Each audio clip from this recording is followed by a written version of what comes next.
Qu'est-ce qu'on sait de cette liste de l'Institut national de la santé publique qui ne sera dévoilée, si je comprends bien, qu'à la fin de l'année et pas maintenant? Écoutez, pour l'instant, ce qu'on peut savoir, c'est que bon nombre d'entreprises commencent à s'occuper de désamiantage. Au moment même où le gouvernement du Québec est toujours supposé donner 58 millions à la mine Jeffrey qui doit produire 200 000 tonnes d'amiante par année.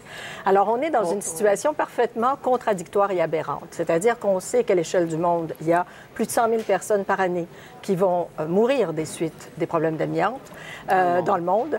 Et là, on exporte ça massivement, alors que par ailleurs, on intervient pour pouvoir réduire les risques liés à l'amiante chez nous. Mais l'Institut de l'amiante chrysotile nous dit que c'est pas le même amiante. C'est pas qui vrai. devrait être géré de telle manière ou telle manière. Là, écoutez, il n'est pas nocif pour la santé. Écoutez, c'est un lobby pro-amiante.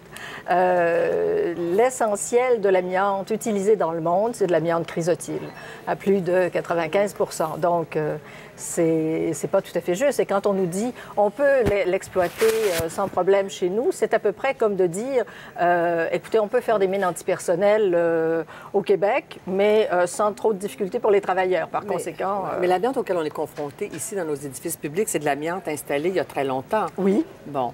Et qu'est-ce qu'on doit demander et exiger du gouvernement ou de l'Institut national de santé publique, soit pour nous rassurer, et pourquoi on ne le révèle pas?